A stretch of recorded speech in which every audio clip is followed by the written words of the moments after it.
Sir, I consider this a great honor to have been invited to address you this evening at the end of your deliberations on the various aspects of the working of parliamentary democracy in our country. I offer my greetings to the representatives of the people who have gathered here for these important deliberations. I am very happy about the initiative that has been taken by the organizers in convening this seminar. The present seminar serves a very useful purpose in bringing together legislatures from other states to exchange their thoughts. It will also enable them to see how best our democratic institutions can function so as to realize as quickly as possible the ultimate objectives of the Constitution and the cherished desires and expectations of our people. The overall goals of government, whether at the central or at the state level, have received the highest emphasis. Democracy, after all, is not an end in itself but a means to an end.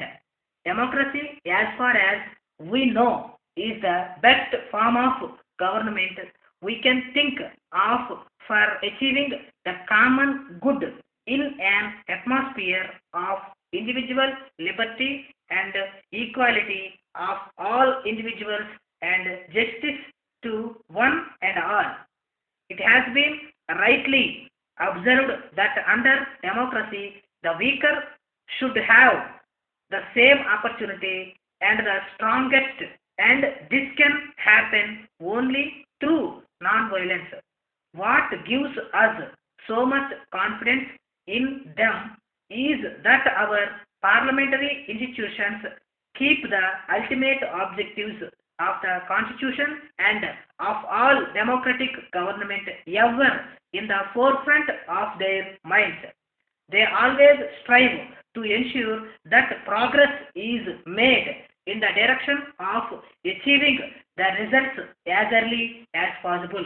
The government is a part of the legislature at the state level as it is a part of the parliament at the center.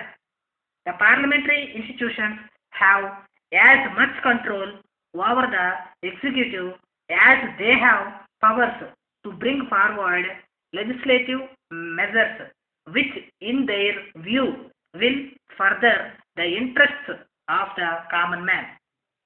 We have to think how, after 3 decades of the functioning of democracy in our country, we are still far from providing the basic necessities of life to large sections of our population. It is for the state governments as well as the legislatures to shape such policies and direct their implementation in such ways as to force the place of social change and economic development to eradicate poverty and raise the general standard of living of the people, particularly of those who are very much below the poverty line. I am sure that seminars of the kind that you have had will go a long way in suitably correcting the course we have been pursuing wherever required and in providing new initiatives to facilitate greater and more rapid progress. There can be no two opinions that the desired social change must be ushered in by all legitimate means. Social justice must be ensured and the aspirations of the weaker sections and the minorities must be catered for. The strategy has to be formulated from time to time to achieve the desired results. A firm conviction must grow from within and public opinion must be created that means are as important as the ends. The best of our schemes and intentions cannot have any lasting impact unless the means to achieve them are properly regulated.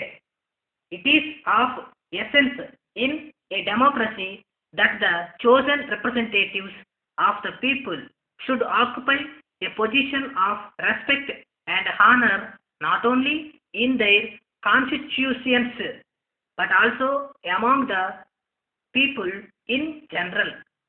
How can this be secured unless our parliamentary institutions become live centers of generating not only principles and ideals but also a strong moral force? It has always been our tradition to follow the examples of those in authority. Should not this fill us with an additional sense of responsibility? For physical and material progress alone will not fulfill the dream of Swaraj. We need another stronger force to be built up on the basis of character and moral values. Democracy has taken deep roots in India.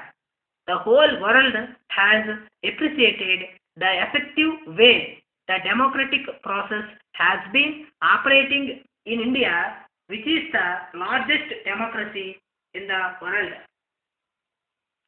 My dear friend, since I wrote you last, I have heard that you were injured in an accident. Is this true? I trust not. If it is, you are not likely to be improved by my letter. If it is not, you will pardon me. In any case, you might send me a word, and if you can spare the time, perhaps you will come over on Sunday. If you cannot arrange this, please inform me from time to time how you are getting on with the new business to which it appears you are devoting yourself.